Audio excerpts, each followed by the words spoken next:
I've only done it inside. Actually, that day was the only time I've ever been there.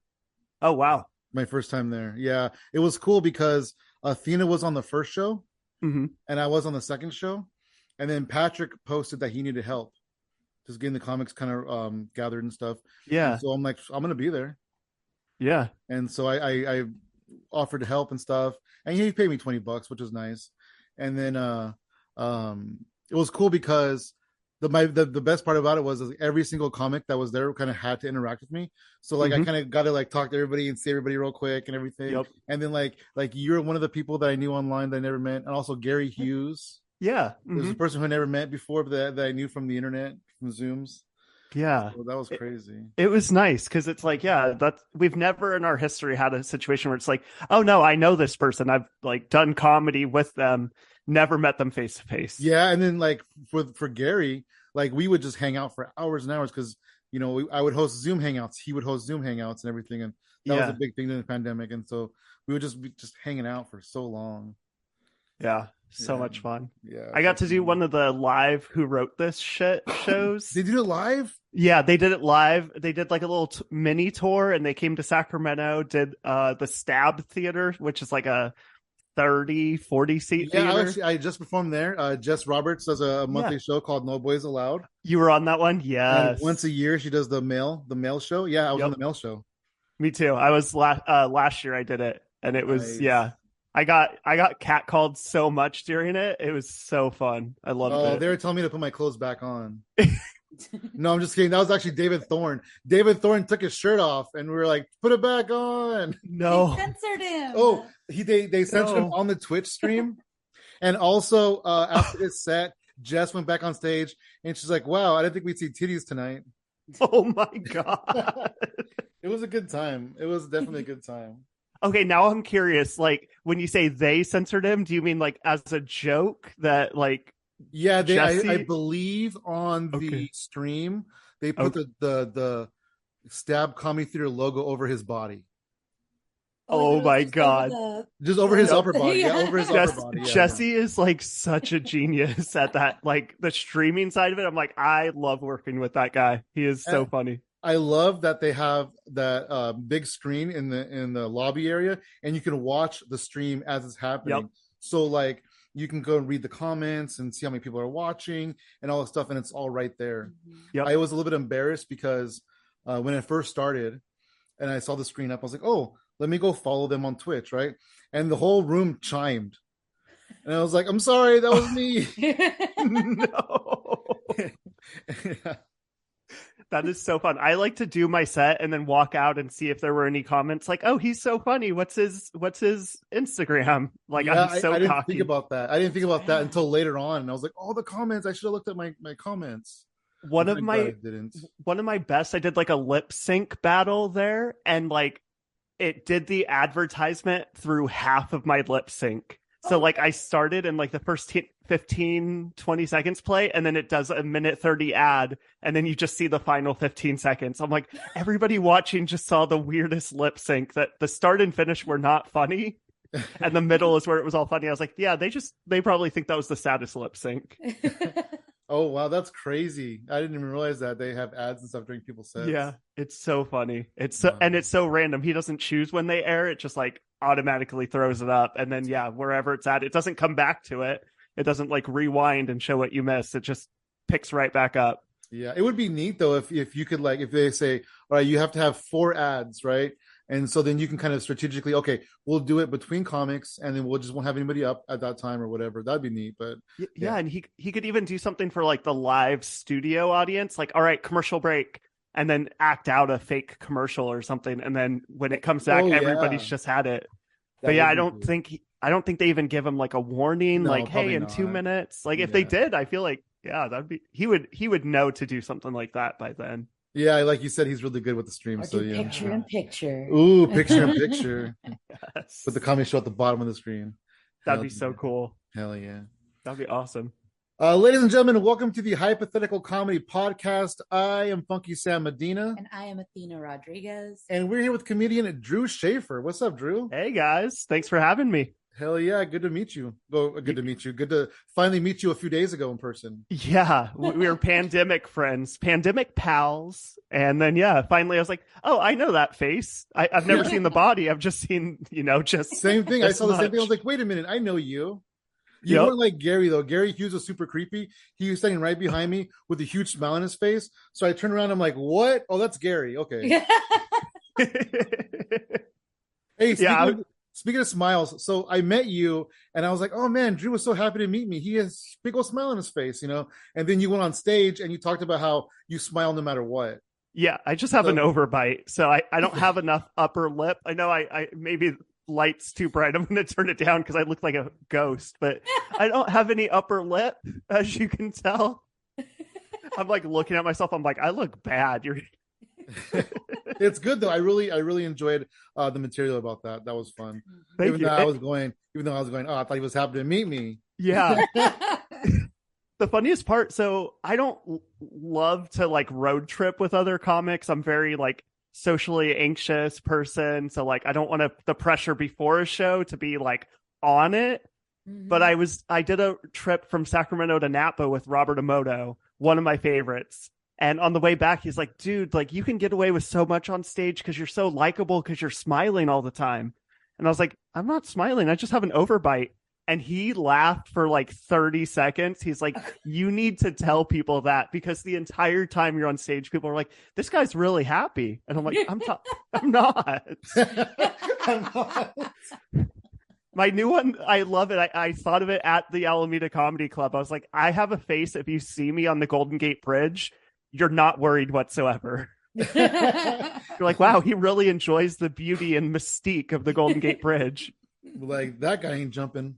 Yeah, Oh, dang. definitely not this. I'm like, I'm so depressed. You just have to look at the eyes. Just, yeah. Proud. You're all look Happy. Look, I know you gotta. I bet during the pandemic you look sad though, right, with the mask on. Yeah.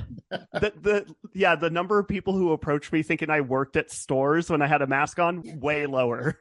But I walk around with a giant smile. People are like, excuse me, sir, where's this? I'm like, Oh wow. I'm in a t-shirt. Like, why do you think it's casual Friday? Like, I just look helpful. I've actually said that to somebody before. I looked at myself and I go, "Why do you think I work here?" Yeah. I do make the mistake, like I'm business casual for my office and I'll go to a store afterwards. So I'm wearing like a button-up shirt, but I'm like, it's a floral button-up shirt at Walgreens. Like that's not the uniform. You know, my shirt says Best Buy. Yeah. And I'm at Target. I'm wearing red at Best Buy. Obviously, I don't work here. Hell yeah. So fun. Hey, so you're in Sacramento. Were you did you grow up in Sacramento? So I was born in Hayward. Okay. So you were a Bay Area boy. Yeah, I was a Bay Area boy. I moved when I was 9 years old. Because I was getting beat up all the time. I was the only white kid at my school, and the gangs were really bad in my neighborhood. So I was just getting bullied and picked on. My mom's like, if I don't move my son, he's gonna die. So then we moved to the middle of nowhere, Nevada. And the bullies probably thought you liked it because you were smiling through it. Yeah, exactly. Like, oh, he must be having a good time. The nicknames they had for me back then. Yeah. I was like, they were like, yeah, let's bully him. He looks fine. I'm like, no, I'm not fine. This They has wanted to no bring me permanent down. effect on him. Yeah. They're like, we make fun of him. It doesn't bring him down whatsoever. So then moved to middle of nowhere, Nevada. And then I started comedy 10 years ago in Reno. Wow. So you grew up in Nevada and nowhere, Nevada. Yeah, middle of nowhere, Fernley, Nevada. If you're ever on 80, you drive to Reno and you drive 30 miles past and you're in Fernley. Wow. And there's nothing there. Did you get beat up there? For different reasons. Okay. Yeah. Oh, okay. Well, There was that's like, good, I guess you can't Yeah. get away from it. no, it's going to happen. And when you look like this, yeah, people want to really pick on you. But it's like, yeah, I got in little fights here and there, but it was like, I had been picked on so much in California that like I showed up in Nevada and I quickly rose through the ranks. We had like a turtle cage, little playground turtle cage, and kids would have MMA fights in there. Oh, dang. Wow. And my move was like a wrist lock where I just grab your wrist and twist as hard as I could and like spin around and really just keep twisting your wrist past its limit. So I was undefeated. And then they threw me in there against a girl, which we were in 4th grade. So girls had already hit their first growth spurt. So she was like 5'8" and outweighed me by 50 pounds. and she was a shin kicker was her move. Ouch. Oh, So she had dang. just this long range, and she would just kick at you, and she You would can't hit you even in the reach her, shin. yeah, for a long range. Yeah. So I was like, it's going to hurt, but I'm going to go in. And she kicked a few times. I grabbed her wrist and spun around, and she screamed at the top of her lungs, and I won. And I was the king of the Wow. turtle cage. Wow. So what you're Yeah. saying is don't heckle you. No, don't heckle me. Like, I don't know how to respond in a healthy way. Well, I just said a few things and he just grabbed my wrist. Yeah. He went off. He tried to make a joke out of it. It didn't get a laugh, and then he flipped. And I'm a straight white guy, so obviously that's my only way to have an outlet for my anger is just fight and throw things. I wasn't even expecting it. He looked so happy. Yeah. I've had people, on stage think that, they're like, oh, you're liking it. Like when they're being like heckling or trying to be supportive. I'm like, Wow. no, shut up. It's so crazy because I used to work at Tommy T's Comedy Club. Yeah. And it's so crazy how these people that heckle, they think they're adding to the show. Yeah, they They're really not. do. Yeah. Did you ever have like somebody that was just so crossfaded that they didn't even know that they were heckling? Like they were like, no, I'm just enjoying the show. What are you talking about? So when I ask somebody to keep their voice down or not talk so loud, the typical response I get is, I was just laughing. Yep. Mm-hmm. Yeah, a lot of people think they're just laughing with complete sentences. Yep, exactly. Like, okay, I'm glad that you're laughing with sentences. Yep. They don't realize they think that what they said out loud was just a thought. They're like, I'm laughing. Ha ha ha ha ha. Yeah, a lot of times too, like if there's a comic on stage, even like a famous comic, and they're talking about like Walmart or whatever, it'll remind somebody at a table. I've seen this so many times. Oh, dude, yesterday I went to Walmart and this happened. And it's like, just wait. Yeah. It's like, not now. This is not your time. Don't tell your Walmart story when they're on stage. Yeah. I don't know. It's a funny thing because I'm so bad with hecklers. So I just I panic anytime I hear anything going on. I'm just like, I hope I don't have to address it. I don't have anything ready. I'm more scared of them than they are of me. Like it's bad. I've been getting a little bit better with just like interacting with people. Not necessarily hecklers, but like just people who are like maybe react to my jokes weirdly, and then I'll point them out and be like, "Oh, this person reacted this way" and stuff like that, which is really fun. Yeah, the last week of comedy, I think, because I'm just so tired from work, I've been very like stand and deliver and just react to them reacting. Nice. Like usually, I think you saw me in Alameda, I was like bouncing all over the place and I'm like hyper and super energetic. But like the last week, people have been like, you're so funny. You're so confident up there. And it's because I'll like tell the joke and just look around and be like, these assholes aren't laughing over here. Like, and I'll call them out. I'll be like, yeah, you're making like an agreement noise to me saying I got bullied as a kid. Like, it sounds like you think I should have been bullied. And then it's like, I just like will listen to the crowd, and it's so much slower. And I think like a normal comedian speed versus my normal, like I'm trying to say every word I can think of. So it's been fun. And it's just because I'm angry at the world because of work. I mean, that's a good way to put it though. Cause I feel like the past, maybe this year, the last 6 months or so, I've been slowing down a lot. I've been able to kind of like guide myself a lot better, and I've been able to just write comedian pace instead of just nervous. Okay, this and this, and then step on laughs. And I've gotten a lot better at being silent because my jokes are thinkers. A lot of my jokes are thinkers, and so I'll say a joke, and then like I'll have to wait a couple seconds, and then they'll laugh. Like last night, I did this joke, and it's a really fun one, and I said it, and there was this complete silence. And then I said to myself, wow, I usually get a pretty good reaction to that. And then the laughter just came in a big wave. And rumbled. The whole place just laughed. Cool. Yeah, that's so cool. Just a couple second delay. It was great. For you, is the confidence finally there? Like you've seen it crush. So now you're like, if they're not laughing, it's their fault. Yes. Well, I mean, I'm not perfect, but yeah, for the most part, I'm really confident in my jokes, and I'm really confident in my delivery.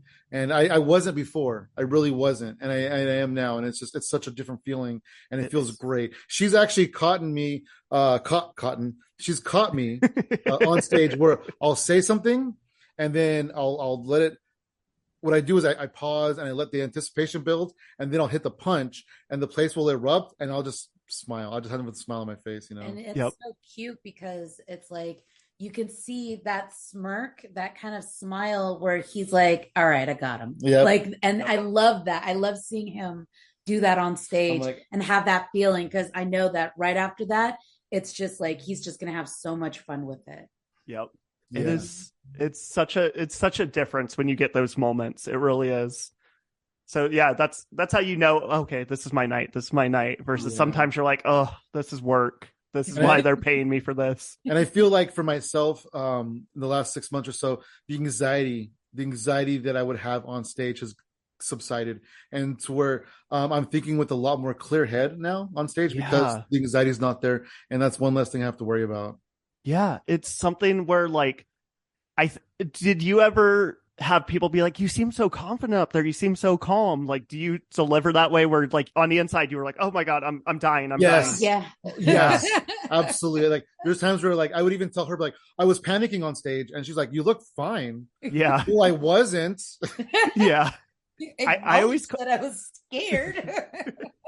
I call it the duck theory because when you see a duck on a like a river or a lake or whatever, it looks so calm on the surface.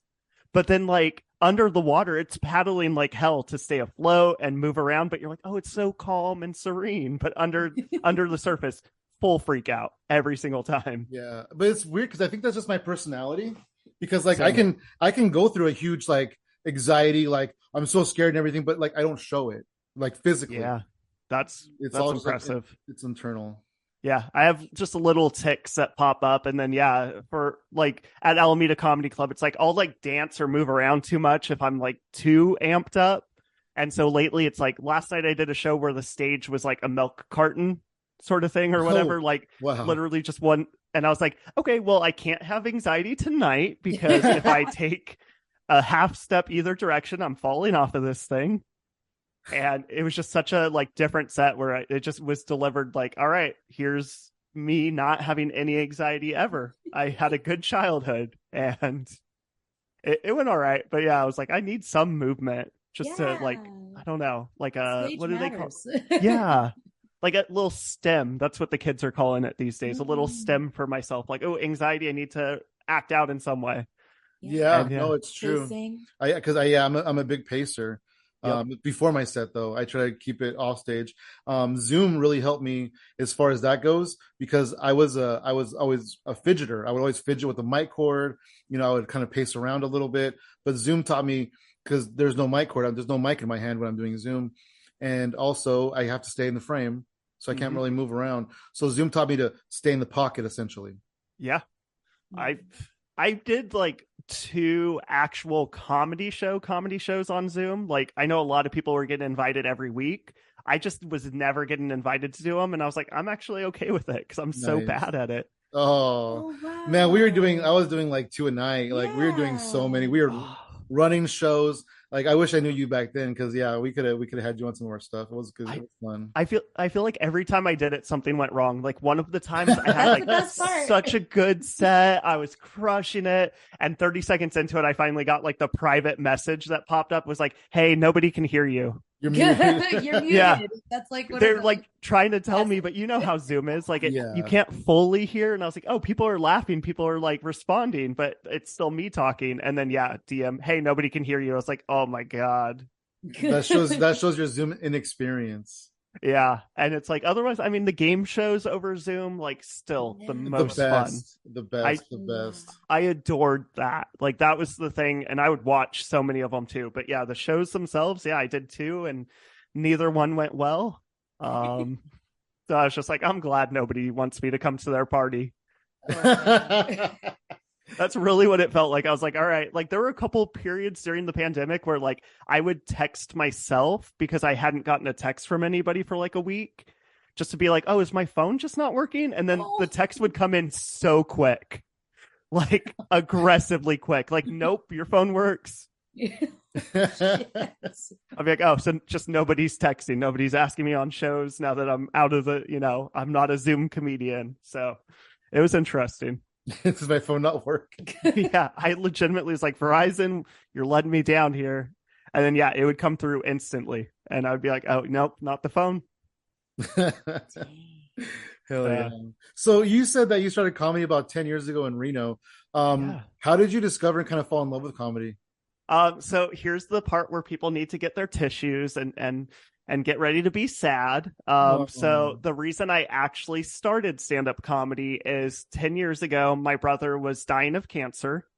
Chemo had stopped working. He had had the same tumor in high school and radiation had worked, but they're like, oh, we can't radiate again. It'll kill you. So here's chemo. And it didn't work.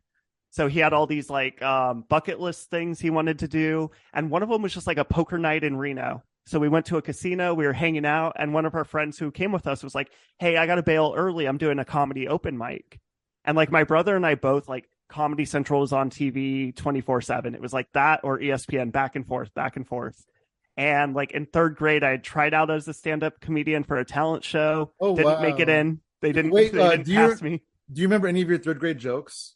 All I remember was a joke where I talked about how I like to wear my hat forward to block the sun out of my eyes, like it's designed for, but all the cool kids wear it backwards.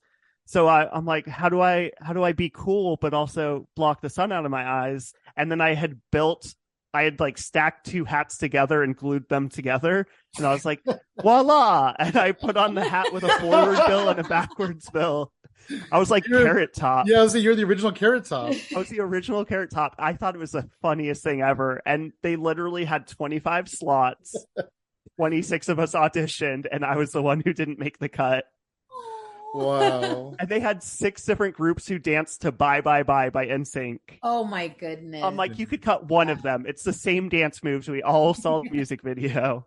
And they didn't pick me. So like it was still something like I love jokes. My brother was like, if somebody was having a bad day, he would tell them a pun or like a knock knock joke, like very much like a dad joke master. And so like when our buddy was like, hey, yeah, I'm going to go to a comedy open mic, I was like, I want to try that. Do you? And he was like, I'm way too weak and tired. I can't like stand up for 5 minutes and do it, but you should. And so he got to see me do my first ever stand up open mic in Reno. Wow, it was just kind of on the spot, like you weren't even planning it. No, not even planning it. And then just showed up, went up. Did you bring the hat? No, I should have. Also, like, even to this day, I'm still mad because I'm like, yeah, I want to be cool. But, like, yeah, I also know it's there's a meme of a guy at a baseball game with a backwards hat and he has his hand over his eyes. Yep. I've seen that one and it makes me laugh every time. I'm like, see, I was too soon. That's what it was. You're ahead of your time. Absolutely. Ahead of my time. Yes. But yeah, my brother saw my first time ever. It was a competition at Third Street Bar. I came in second. Wow. Yeah. Just with like Facebook jokes. I just went up there and told like jokes I posted on my Facebook. Like I treated Facebook like Twitter. And so I just read from my Facebook and it did really well. And then, yeah, afterwards we were driving home. I was like, what do you think? And he was like, maybe comedy isn't for everybody. And I was like, screw you, dude. Like I'm like taking care of you right now. Like you can't say that shit to me. Like I'll accidentally not change your diaper. Like he was like at that point, like adult diapers. And I was like, I will not change that shit. Like I will make you suffer. And that's just how brothers are. Like it was just so cool. And then he died like a month after that. So it was just like comedy hit at the right time. And then I'm like, that was my coping mechanism.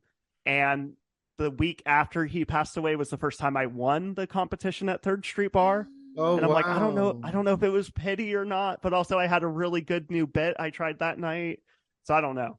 But so I've been hooked ever since. That's so good. That is really cool. You know, a lot of people will do it and then just not do it again. So that's cool that you kind of ran with it. Yeah, it went so well. And like I said, like my brother liked to make people happy. I got that from him. He was my older brother. So like everything he did, I wanted to do too. So it's like seeing that. And I was like, oh, comedy is like a way to make people happy. And every time like I would want to quit, somebody would come up and be like, I needed your comedy tonight. Like I was having a rough week and you made it better. I'm like, all right, that gives me fuel for 6 more months. And it's like just That's constant. awesome. And now like I talk about my brother on stage. So I'm like, oh, now all the time people are coming up and they're like, oh my God, that's so inspiring. You made me remember my family member who died of cancer and how much fun we had. I'm like, this is like, it's finally 10 years in starting to come together where I'm like, I feel like I'm actually doing the right thing. It's beautiful. Wow, that's cool. I was doing this joke for a while where I talk about going through divorce. It was completely fictional. You know, I'm going through divorce. You know, we got joint custody. I got a joint. She got custody. Right? Silly, whatever. But a guy literally came up to me after the show and he was like, you know what, man, I'm going through a divorce right now. And like the way that you brought light to it just made me really happy. And I really enjoyed that. We have so much power that we don't even realize. Like, that's why when comics only do dick jokes, I'm like, come on, like, yeah, maybe there's Oh my somebody out there God. who has like erectile dysfunction, and you reminded him of what it was like when it did work. But like, I'm I'm going like, to tell we you have this. Oh, sorry. Go ahead. no, we just have so much power. That's all. So Yeah. let's I was use going it to for say, good. we went to Reno, your place, in Yep. 2019, man. And it was nothing but dick and pedophile jokes.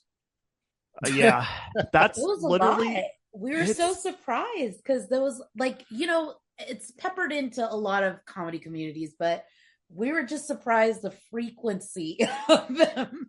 yeah. So the problem in Reno, because you guys are in the Bay, I'm in Sacramento. Like when we do open mics and there's like shows all the time, there's audiences. Mm-hmm. But in Reno, it's like every open mic, it's just other comedians and sometimes like the drunks who are regulars at that bar. But it doesn't like draw a crowd, and there's no open mic that like legitimately draws a crowd. Oh, I So see. you So they're trying to like make just like do comic jokes, jokes for the comics, yeah, like it's just this all shock wild shit. value to like get something out of your, That makes other sense. jaded comedians to laugh. And then Yeah. like anybody who's not like that very quickly gets out and tries to like do anything else. So that's what Um, happened to me. I was like, man, I'm just like I'm doing all jokes about looking like a lesbian. I'm doing a lot of like yeah. nice. I'll never forget Jenny from Laughs Unlimited here in Sacramento. She came up because Carlos Rodriguez was headlining the club in Reno I worked at. And we all went out to eat afterwards. And she literally looked at me. She's like, are you going to say something about looking like a lesbian right now? And I was like, oh, damn, she's calling me out. And then, like, that it was just the running joke every time she saw me when I moved to Sacramento. She's like, oh, you only did one lesbian joke tonight. And like finally, when I took all of them out of my set, was like the first time I think she took me seriously. But it was like, yeah, I did all dick jokes, lesbian jokes. I did way too many like people pooping their pants, like just random stuff like that. I thought I was gonna be viral. I had a whole bit about an Olympic power walker who shit their pants mid race. It was like a 5 minute joke that I was so proud of. And now looking back, I'm like, yeah, it's I said shit his pants probably 26 times in 5 minutes. Not a good joke. Dang. Yeah, Yeah. yeah. I'm sure it was funny, but like, it wears on you for after a while, probably saying Yeah. shit in his pants so many times. Yeah. And it's still like as an audience member, like you guys, yeah, like way too many dick jokes. Like I did, yeah. I literally, even to this day, my mouse pad, I thought I was gonna go viral. It's my slogan was oh, it's blurry. It says no meat, all potatoes. And my joke was I have a tiny dick but huge balls. So it's kind of like no meat, all potatoes. That's And kind of neat. I mean, if you had a good joke, like, based on it and stuff, you could probably Yeah. put t-shirts out on it. that's what I thought. I was going to do a potato stress ball because I was like, yeah, my downstairs is like an Irish diet. It's not Adkins friendly. And I would just do so many punches on it. And I was like, but it's a dick joke. But it worked in Reno. And I'm like, oh, okay, this is a bad example. Like, it doesn't work anywhere else. It just works here. It was bad. So at what point did you kind of decide that how did you get out of Reno? Did you decide you're gonna kind of go somewhere else and do more stuff, or is it just like work took you there? So it was sort of like my wife Aurora and I, we were still just dating at that point, but living together. And we were like paycheck to paycheck in Reno. And I was just like, I don't like this because I was working for the comedy club, but he was just sort of like not paying minimum wage. He was just like, thanks for helping out. Here's $20. I'm like, okay, I worked for 6 hours. Oh wow. Like if I'm going to dedicate all this time, I can't do this. So it was like very rough. And then one of our comedian friends was like, hey, my company's hiring down in Sacramento. And my wife Aurora is from Sacramento. So we're like, hey, we could move in with your mom. I can work a better job. The comedy's better. Like, we're going to be able to actually save some money and not be paycheck to paycheck so much. And so we moved down and moved in with her mom and made it work. Wow. That's incredible. And it was just an opportunity that you got. Hell yeah. It was just perfect timing. It really was, because it was like that was one of the months where I was like, okay, we have like $40 left in the bank. Like, this is time to start budgeting, or we're going to start having some credit card debt, which I'm like, I try to use my credit card like a debit card. Like, that was the first time I was like, I don't have enough money to pay the bill this month. And like my job, I was the best auditor for this casino. I was making $12 an hour, which was like, ooh, that's fancy in Nevada, like $7.50 minimum wage. So $12 is nice. And they're like, yeah, you were our top performer. You did like 1.8 times more work than anybody else. Here's a 12-cent raise. Oh my goodness. I was like, Wow. what? They're a Like casino. That's wild. 1% after like an amazing year where they even were trying to offer me like a promotion that just didn't work with my comedy schedule. And then they give me a 12-cent raise. I was like, I need out. And yeah, showed up in Sacramento and minimum wage was $12 here. Wow. And I'm like, okay, how much can you guys pay me? And he was like, 14. I was like, oh, that's, yeah, great, cool. That is And awesome. so, yeah, it was just perfect. That is awesome. That is great. Yeah, we just lived with her mom until we saved enough for a wedding and then moved out on our own and had the wedding. And yeah, it was a lot of fun. Yeah. Nice. Well, congratulations. Yeah. Thank you. That's Yeah, awesome. we got married right before the pandemic hit, like literally February 2020. Oh, Had the wedding, went on our 2-week honeymoon, came back, and the world shut down like six days later. I think it was just like instant. nice. We got married fairly before the pandemic too, in July of 19. Congrats. Yeah, Yeah. you guys before anybody even actually had it. Yeah. Well, that we We know of. Yeah. that we know of. Oh, The maid of honor at our wedding, 95% likely to have had COVID wow. before any of us knew what it was or that it was in the States. Like, because now they're looking back, they're like, oh yeah, the first people in the US were having it in like October, November of 2019. She was like, oh yeah, I just like, I have a really dry cough and like, I think I just drank too much. And then she like couldn't really smell or taste that well. And like looking back, we were like, oh, it's just a cold. But yeah, Dun, no, dun, dun. yeah, definitely COVID. Nobody else got sick that we know of. So That's good. Yeah. We stopped doing comedy for like maybe 3 years, Mhm. and then we got back into it. We got married in Reno, actually. Nice. We were going to Reno, and we started staying at the Grand Sierra Resort, which is a really nice place. And I then we love started it getting there. coupons for it. Yep. So we went back, and then the second time we went back, I was like, let's get married, because we were together for like 9 years at that point. And then on the way home from Reno, we were like, you know what? Like, I think it's time. We haven't done comedy for a long time. We really want to. Like, we're both feeling good about what we're doing. I think we need to get back into comedy. And so then we got married on July 13th, and then by July 22nd, we were back on stage. Nice. First time. Yeah, That's- it was great. And then I was like, man, I want to go back to Reno now that we're doing comedy again, Yeah. And we did. We were able to, we got like, it was crazy because the Grand Sierra Resort sent us 2 free nights. They sent both of us 2 free nights. And so what we Nice. did was I stayed for 2 nights for free, and then she stayed 2 nights for free, and we just spent 4 nights in Reno just doing comedy. I love it. Yeah, yeah. It was The wonderful. scene is nice. Like, they're fun. It's a lot of dick jokes, but they're like the Yeah. nicest humans. It's I'm like, it's such a good community. They were so welcoming. Yep. I said, they had a lot of these kind of jokes, but I do like the people there. They were really fun. yeah.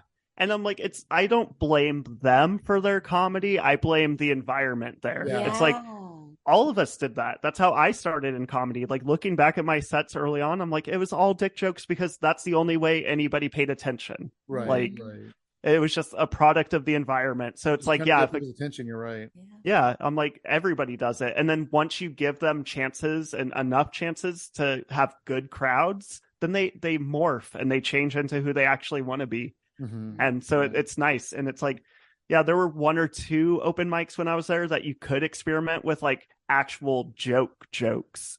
And so it was like, okay, these are the good ones. But it's like, looking there now, I'm like, no, it's pretty much all like just your comic friends. It's late nights at bars. So yeah, it's tough. It's a tough environment for sure. Yeah, they had some cool places though. Like the library was cool. The Elbow Room in Sparks. I like that stage a lot. The Elbow Room, yeah, that's a fun one. That wasn't around when I started, but I would go there because I did plays at a theater right next door. Okay. So that was okay. like our like after rehearsal or after performances, we just go into that room and like drink and hang out. So I know that room pretty well. So it's funny. I do this jaywalking ticket joke where like Okay. I say this city and then I name two cities, right? Like a richer city and a poorer city. And I've always done it here. And I've always said the same cities. I've never changed it. But when I was in Sparks, I had an epiphany. I was like, wait a minute. I could put any city in here. Yeah. I could be like, oh, Sparks and Reno. Like it works. Perfect. And I just never thought about that before. But like being in a different area, it came to me and I thought that was pretty neat. It's really interesting. Yeah. The more you do comedy in different places and learn which jokes you can like replace a city. Like I have a joke. The true story is that I was performing at a brewery next to UC Davis. And I do a joke where I say Nevada was just ranked 51st in education. And I said it, and this girl in the front row, like in her 20s, raised her hands and went, woo! And I was like, what? She's like, at least it's top 100. Oh. And I was like, oh my God, like, I don't think she goes to UC Davis. And I said that out loud, and the crowd went nuts. And then I can do that joke in Sacramento. I can do it in some parts of like the East Bay. Yeah. But like, I went down to Fresno. Didn't make sense. I could do it in San Francisco. They don't really fully get it. Like, they're like, oh, I don't know what UC Davis is. And then like, I'll usually say, I don't think she's from UC Davis. I think she's from Vacaville and she needs to leave. And it's like, I just changed the city. So like I did it in Fresno. I was like, I did a show for Fresno State and somebody said, yay, at least it's top 100. I was like, I think you go to Fresno City College. And the crowd went nuts. I'm like, it's just simple, or like change a city. And it's like, it's so interesting that the setup still works and you just a little substitution. Yeah. Just throw in something else and yeah, it works. But yeah. they like it too because it makes it personal. It feels like you're connecting with them a little bit more because you know what's up. I do this one joke where we have this highway here. It's called the Altamont. Yeah, you familiar? Okay. Everybody hates it. It's awful. It's terrible. Yeah. And so I was doing this joke where I say, locally, of course, where I say my wife's nickname is the Altamont because she gets in front of me and goes hella slow. Oh my and we were in Santa Cruz and I wanted to do that joke, but I said, my wife's nickname is Highway 17. Yep. And the whole place went, oh, because they knew something was coming. Yeah. So I could do that anywhere I go. I just got to, hey, what's the shittiest freeway around here, you know? Yep. I was doing that in Fresno. I was like asking, I was like, yeah, what can I make fun of? Like, I have a joke about this. What's a good metaphor? Like, and people were giving me help. And then somebody was like, this is a competition. Don't help him. Don't give him the info.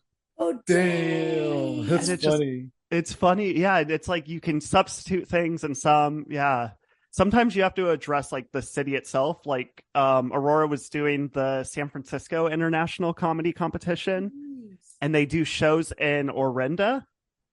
And if you Google Orinda, one of the first things that pops up is they banned leaf blowers in their city.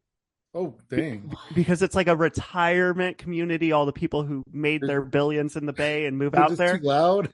It's too loud. They're like, and it's just so loud. They're out there blowing leaves all over and blowing up dust and making noise.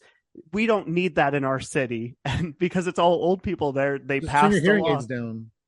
Right. Like, why? I love that. Like, I didn't know that about Orinda. I did a show years ago at that little Orinda theater. I don't know if you guys have ever performed there. No. We did it in the bar attached to the giant theater. Oh, that's cool. It was like 20 people. The average age was 83 years old. Dang. It was Sandra Risser when she still lived over here. She put it together. And all the other comedians, like I got invited by Morty Stein. I don't know if you've met him yet. Wow. I think cool. I know him or who he is, but yeah. Yeah. So older guy, he's a mortician, Morty the mortician. And he was like, and we're good friends. So he's like, hey, you want to come do the show in Orinda with me? Sandra Risser's putting it together. I was like, Sandra's great. Yeah, sure. And I walk in, I'm like, I'm the youngest person in this room. There was one guy like in his 30s that was there. And during my set, I was like, how old are you? And he like wouldn't talk to me. And I was like, what's going on? He's like, oh, I'm just picking up a DoorDash order or like Uber Eats order or whatever from this restaurant. And so he was sitting there waiting for the order and watching the show. And then he left. And then it was just, all the people in their 80s. And then like finally somebody can relate to. Yeah. And so I spent the entire set insulting the old people. Like I listened to it recently. Chelsea Bierce was there. One of the best. Yeah, and absolutely. hearing her laugh because I turned it into a I hate you crowd work show. Because I would ask them, like, old people are the weirdest. I was like, my name's Drew Shafer, and some old lady was like, are you related to Roger Shafer? And I'm like, what? I was like, not that I know of. How do you spell it? Because like Shafer, Shafer, is how my name's spelled, but there's like 100 ways to spell my last name. I was like, so how does he spell Shafer? She was like, I think with an S.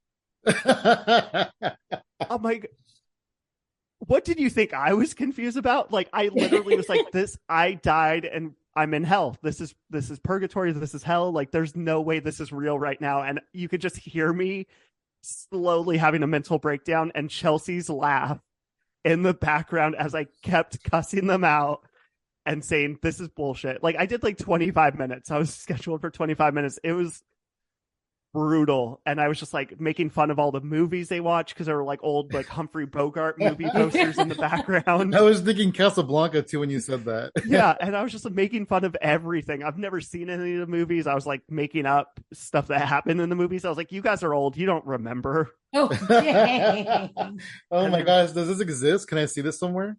I need to see if I still have the audio because it's just the funniest, like, worst set I've ever done. Oh, wow. That's great. Good old Orinda. Good old Orinda. Hey, so when you moved to Sacramento from Reno, was there like a bit of a culture shock for you because the scene was like bigger and stuff? Definitely. So I remember showing up on night 1 and I went to the Laughs Unlimited open mic, their pro-am. And back before the pandemic, 120 comedians would show up. Like, Dang. not even kidding. Like, literally everybody in Sacramento. It was the only open mic that night. Laughs Unlimited was like the combination of every type of comedian. So you had the urban comedians, you had the alt comedians, you had the storytellers. Like, everybody would come together. And I showed up like, I'm the best thing from Reno. Like, I'm hot shit. Like, these people have no chance. And I did my set and got like 3 laughs and watched like everybody else just crush. And I was like, oh, like I was a big fish in a tiny, tiny bowl in Reno. And so it was, culture shock. The stuff that worked in Reno didn't work in Sacramento. And it was just like, okay, I got to step it up. And it was a good culture shock and it made me so much better. But yeah, I showed up doing lesbian jokes, talking about my dick. It's like, I had to start over almost. Yeah, I would imagine so. And that was 4 years into comedy. And then I moved here. So I was like a 4-year comic, but 4 years in Reno, which I'm like, that's like 2 years in Sacramento or a year and a half. Like, time dilation changes it. And so I learned pretty quick, I think. That's cool. Do you still have family in Reno? So I do have some family in Fernley, which is a small town outside of there. But like, being from the Bay originally, like most of my family's in and around the Bay. Okay, that's cool. I've sort of spread out towards Sacramento and middle of nowhere, like Jackson area. So yeah, they're all over. That's great. Hell yeah, that's tight. That's cool. But also, I really admire the fact that you saw that your material wasn't gonna hit the same way in SAC, and instead of going, well, fuck comedy, then you were taking it as a challenge or pushing through, because a lot of people will come with material that doesn't necessarily work, and they'll just keep pushing it and pushing it and pushing it. You know? Yeah, I'm so like, the anxiety really helped because I was like, if they're not laughing, I feel terrible. So yeah, I just let it fuel me. And I was like, okay, I got to change. And Jenny is such a good supporter of comedy that like her giving you shit is like the ultimate sign of respect. So I'd finish my sets and she would be like, oh, more lesbian material. It's like my opener before the overbite joke, which is my favorite opener because it's like right away, like, is this a crowd that's going to mess with me? Are they going to be cool? Before that, my joke used to be, I look like what would happen if Drew Carey had sex with Ellen. And like, it would crush. And I'm like, of course, like that's a young comedian. I look like this and this. And it was like in Reno, like showstopper. I would close with it because it would be like Wow. the crowd would go so nuts. There was nowhere to go from there. And then Sacramento, yeah, Jenny kept giving me shit. And finally I was like, okay, I'm going to change my set. And it was for the best. So I sometimes will drop that joke if a set's going terrible. And I'm like, how do I get in with these people? Like, especially middle of nowhere places. Like, that's a Yeah. joke that hits so much harder. Like the Bay Area, they'll boo me. They will be like, how dare you insult Ellen? Well, there's a few places like that I've done recently where like kind of a rowdy bar maybe where I'm not dirty enough for them, right? They want the dirty stuff. Yeah. So that's when you can kind of pull stuff like that. And Ellen's not really a dirty joke, but like, you know, your old dick jokes and whatever else, you could pull those out in those kind of situations, I'm sure. Pulling out your dick jokes. Yeah. Yeah. Pulling out your dick jokes. Yeah. That's a joke in its own. I was about to say, yeah, put a comma in there. I was like, wait, no, that's just all in how you read it. Yeah. That's grammatically, there's no comma that you could put in there. It's just, yeah, what order? I no, that's what I love about comedy. Like, for me, I'm very much like, not that I would pander to crowds, but I change my set based on the environment. So like I have the clean set, I have the dirty set, I have the, oh, they need one-liners, they need stories. Like I have a lot of jokes that I feel confident and comfortable with. So it's like, yeah, if it's a rowdy bar show, I'm like, all right, I got to hit them quick with some of the dirty stuff. And Absolutely. it's fun to have like a toolbox of jokes. Oh yeah. And Yeah, it really is. I actually recently went through and I made like a master set list on my phone of all my jokes, and I even categorized them all. And Yep. so it's super cool, like, you know, just different ones and everything. I like it a lot. Yeah. Did you use like a note app, or like what did you use? Yeah, you know what? In fact, I was using this really shitty app, and I was complaining to my wife about it, and she Yeah. was like, "Oh, get this one, and it's great. It's called like Color Note or Yeah. something." Color. Okay. I have Android. I don't know if you have Android or not. I have Android, yeah. Yeah, it's called Okay. Color Note, and it's really good. I really like it a lot. It's neat. See, people are learning. I use I found it on Reddit. It's called Comedy Companion. Oh, I think I have that too, but wow. for some reason, it's like kind of hard for me to follow. It's yeah, it's a little tricky. Like it's fun because you can like write out the jokes and say how long the joke is and then build set lists. So like, oh, hey, here's my dirty 25, here's my clean 25, and then you Yeah. can drag and drop like the jokes into it. So that's convenient where I'm like, oh, hey, yeah, let's do this joke. And then it's kind of cool. So you're not sitting there like, oh, I have a 7 minute set. What's 7 minutes? Yeah, no, you're right. And then like I have two apps. I can't find them right now, but yeah, there's very similar like that where you can kind of add different set lists and add different venues and things like that, which is pretty neat. And Yeah. I don't utilize them much. I should. Yeah. I got lucky that like most set links start to be the same at some point. And like the World Series of Comedy I've been doing for 4 years now. And it's like first round is 5, second round is 7, third round I think now is 10. And then the finals, if you make it, 25. Wow. And so now like in my phone, I have a 5 minute, a 7 minute, a 10 minute, and a 25 because it like competition. I'm like, okay, I need to know what I'm doing a little bit more than usual. And so now like if I get called last minute and they're like, hey, can you do a 10 minute set? I'm like, yeah, let's pull up my phone. Oh, yep. Those are the jokes I do for 10 minutes. And so I'm Nice. thankful for that because it's like, yeah, I don't panic anymore. I'm just like, okay, which set am I doing? Cool. I like that. That's neat. Yeah, I don't really have that thing going, but that's a pretty good idea. Yeah. It's Definitely try to fun. do something like that. Yeah, timing's super important because it's not just being able to like hit the mark when you need to, it's also making sure the material meshes well, your segues go well. Yeah. The way that I read early on was you're telling a story with your set.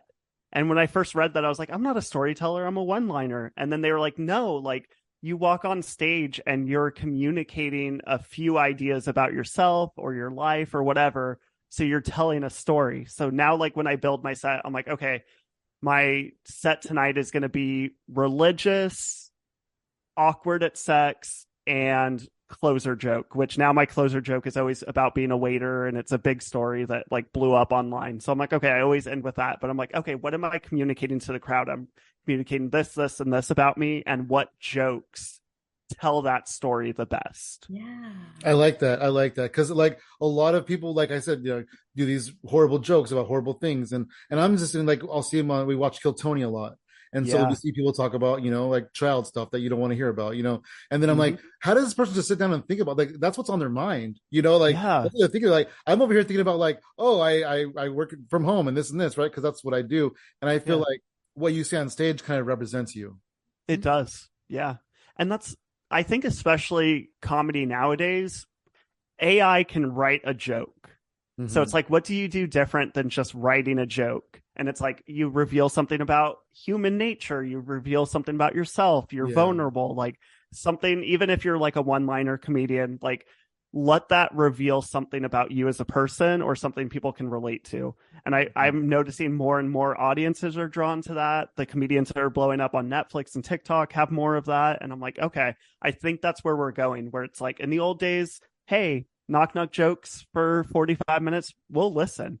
But now it's like, no, we need to know like why you're knocking. And They want to, they want like more of a connection. Yeah, absolutely. Yeah. It's like knock knock. Why are you knocking? Yeah. I did this Zoom show during the pandemic, and it was like almost like a feedback thing.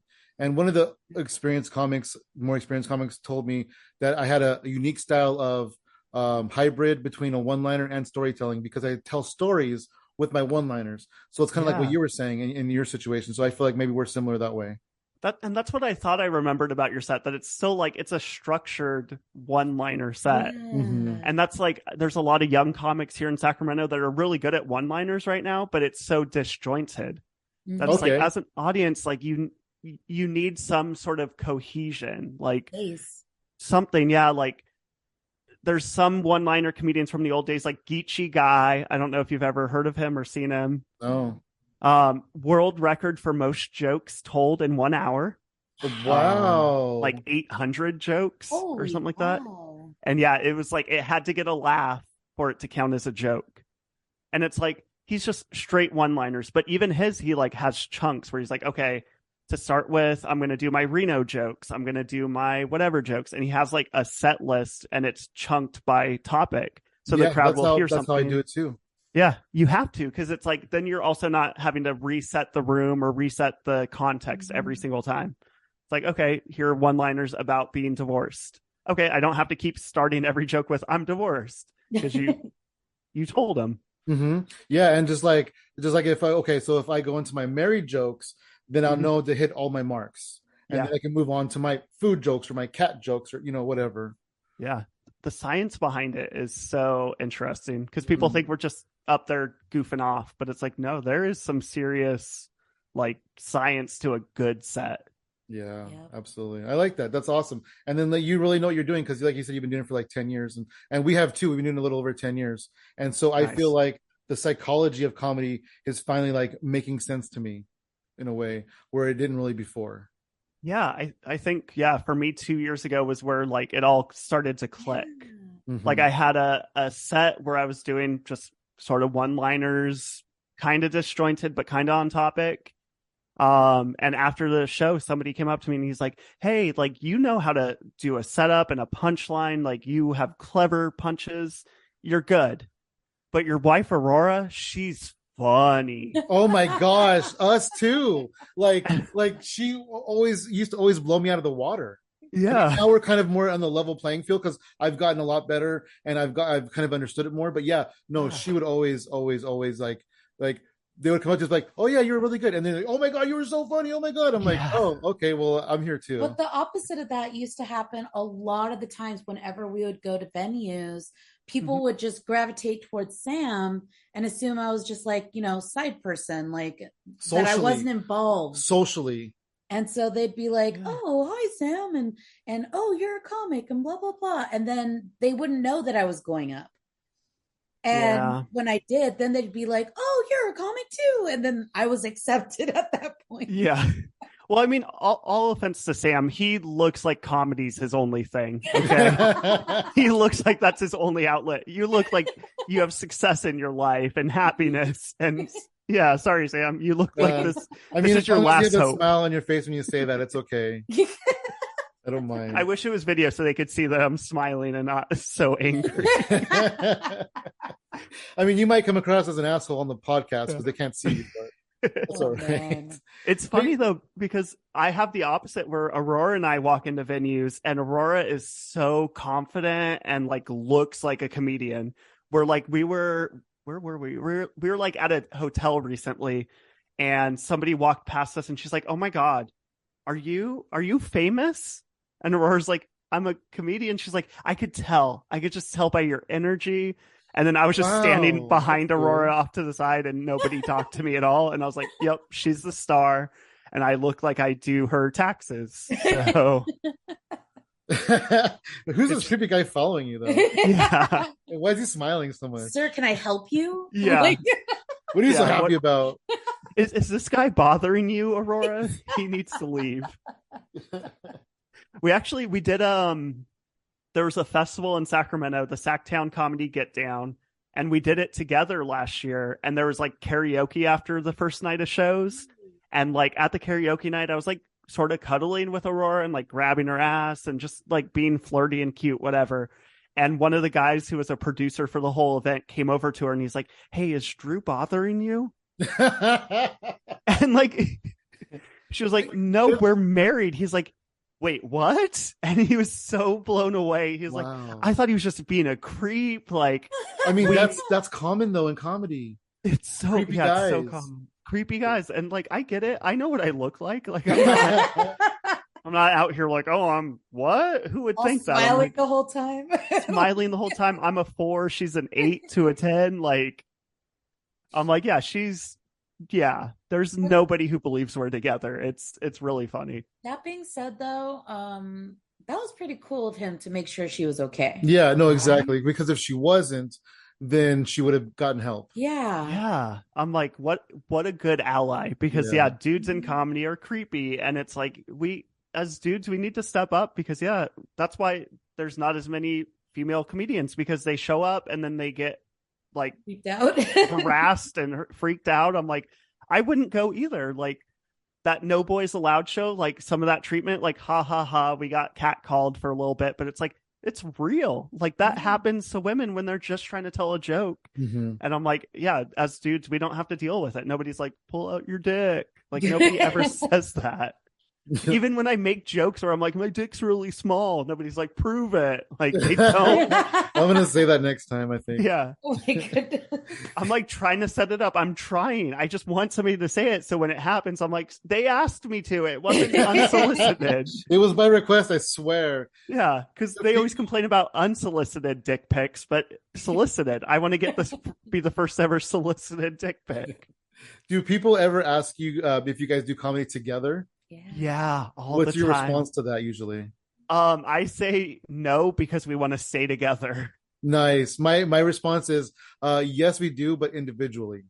That's Aurora and I did a show, another one at Stab. Shout out to Stab for having the most creative shows. But it was AJ DeMello. It was called I Don't Usually Do This.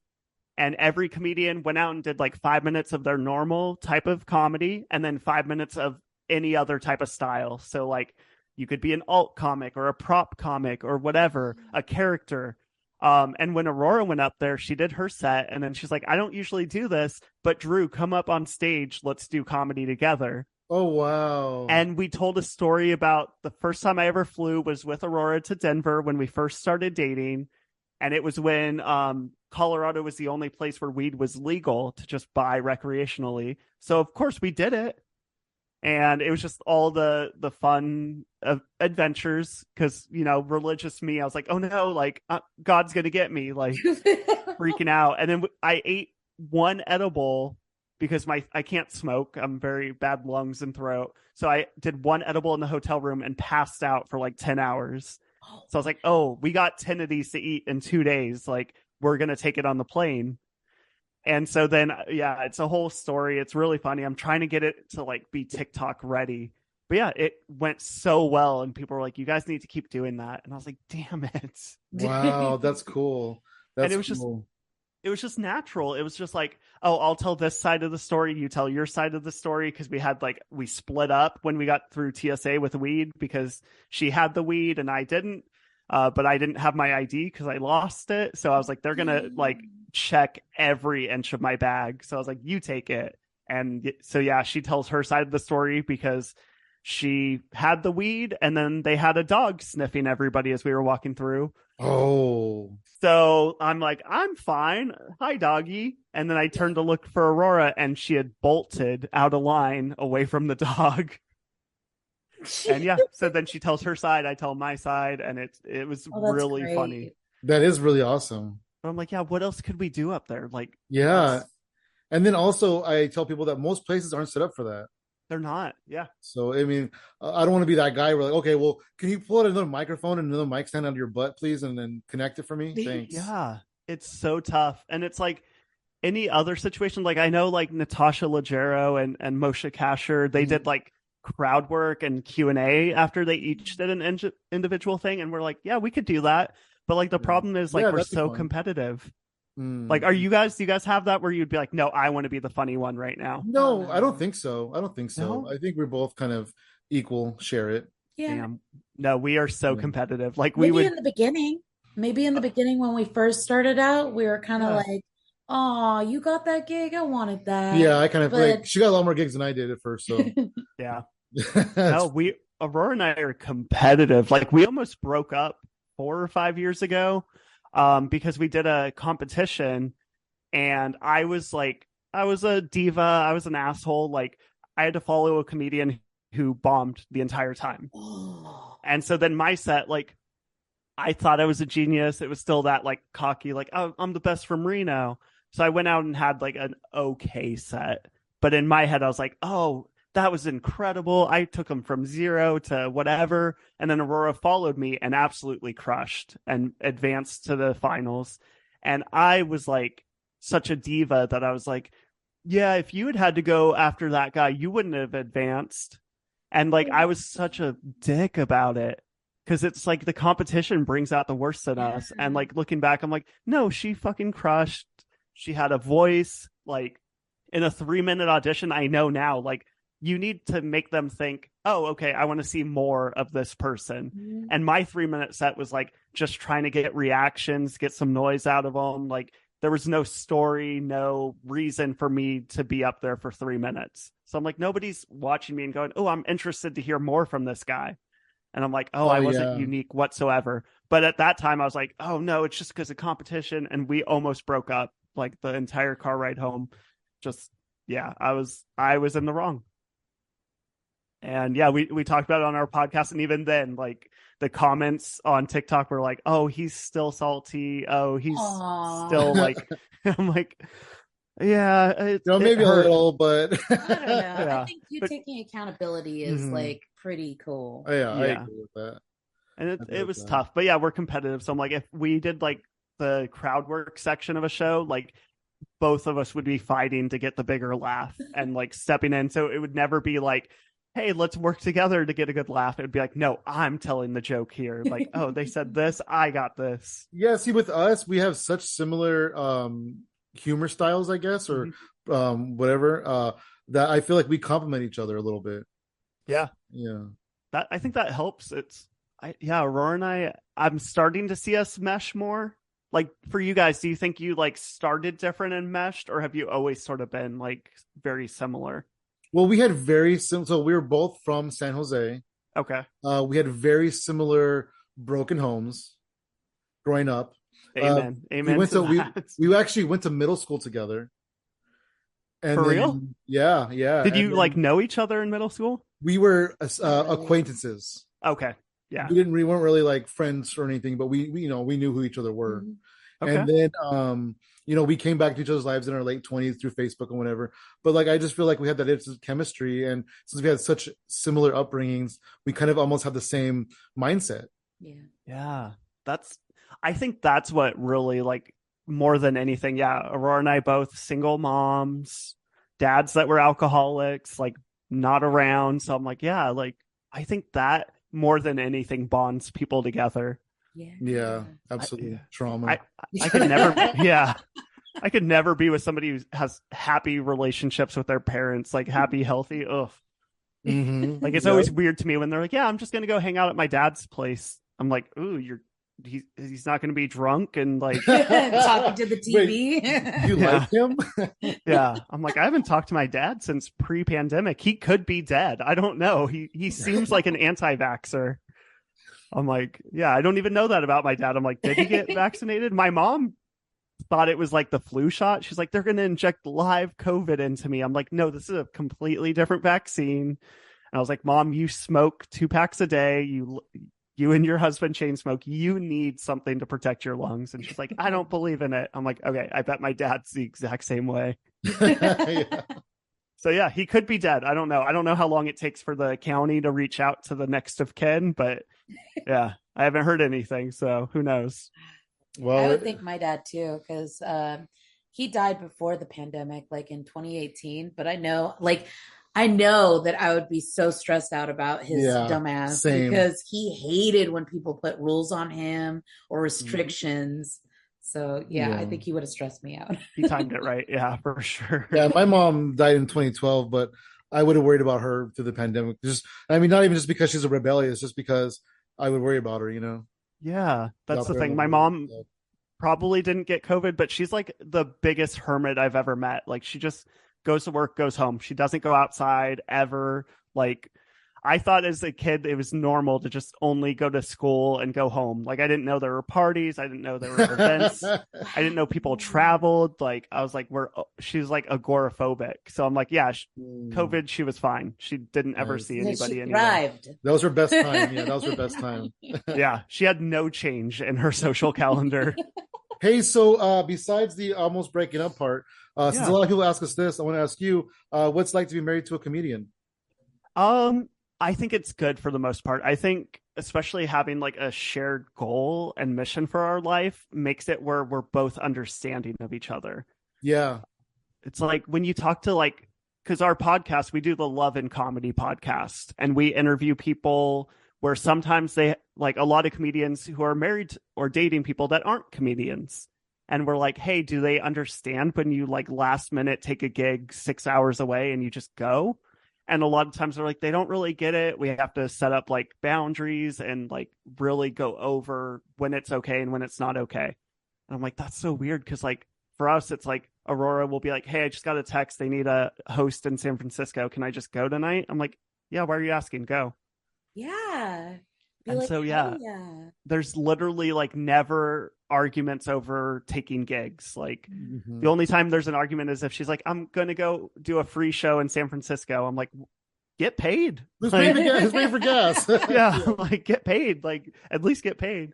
But yeah, like she's starting to like do colleges and cruises, and there's no like nice. She's not like, oh my God, is that okay that I leave for a week? Can you handle the house? Like there's none of that. It's just like, yeah, go. Like we fill in the gaps for each other. Like when I'm traveling, she's doing everything at home, taking care of our little 5-pound chihuahua. When she's on the road or doing stuff, I'm at home. And it's like there's never been any sort of fight or issue over that, which I'm like, wow, if I was dating like a civilian, which is what I always call them. Refer to them as that. Yeah, civilians, like they would be like, no, you can't go. And I'm like, okay, then we're done. Like that's I have to do this. Or just miserably push through, Yeah. So yeah, we've talked to a lot. We even like our last episode of our season 1, we had a radio DJ for the biggest like morning show in Sacramento, and his wife's a teacher. And even that, like he's like, oh, I get invited to radio events, I get invited to this. And we early on had to like set rules and decide, and he's like, and luckily she's very introverted, so like she doesn't want to go, which is fine because a lot of times I can't invite her. So I'm like, oh, see, everybody finds ways, but it sounds like more of an argument or more of an issue when you're two different careers. Yeah, exactly. Yeah, because I've always said, especially I really came during the pandemic, I was saying that like I'm glad that we shared this interest and this passion, because if we didn't share this passion, then she may not understand how much time it takes out of my life, or vice versa. Mm-hmm. Yeah, totally. So I think, you guys did the right thing getting married. Thanks for your blessing. Yeah. Yeah. Just, I wasn't Catholic. I don't know why I tried. I was like, I did it the wrong order. I was Baptist. Yeah. You let it slide. I love I did a show last night. So I do a joke where I'm like, hey, what religion do you think I was? And 90% of the time they guess Mormon because I'm blonde hair, blue eyed, so smiley. I would have said Jehovah Witness. That hurts worse It's somehow, so I mean. just saw you on a bike one time wearing a tie. right? Oh, no. The worst part in college, I worked at a restaurant that was like a mile away. So I rode my bike to work and the uniform was black pants, white dress shirt. So I would roll up with the pants rolled up so I could ride my bike and walk in a white shirt. So yeah, people thought I was a Mormon. Oh, that riding is my bike Mormon. down You're the right. street. And yeah, my only TV credit, I was on BYU TV one time. Oh, So I'm nice. like, everything just says Mormon about me, but I was Baptist. Nice. Yeah. That's great. You want to tell us about your podcast, where people can find it and what it's Yeah. about and stuff? I mean, I kind of told you what it's about, but yeah, tell us about that a little bit. Yeah, totally. So the Love and Comedy podcast, it's me and my wife Aurora Singh is what she goes by for stage. And we are starting season 2 in August. We're recording tomorrow for our first couple episodes of season 2. Woo! Congratulations. That's awesome. Yeah. And it's fun. We talk about love, we talk about comedy, we talk about how the two intermingle. And for season 2, we're gonna be adding a lot of fun games and stuff, rapid fire, just really fun viral clips we're hoping for the internet. So we'll see. And then you can find me online. I'm on TikTok and Instagram are my two biggest ones. I'm at Drew Shafer Comedy. That's Drew, like the past tense of draw, Shafer with an S, because apparently you have to specify. But it's Shafer, it's like safer with an H. And comedy is, so Drew Shafer Comedy. I don't have a fun, cutesy way to say comedy. Yeah. Like .com and then EDY. There you go. I don't know. .com EDY. There you go. Yeah. Aurora has a funny thing when she's on stage. She like plugs herself at the end and she's like, if you can't spell comedy, I don't want you to follow me.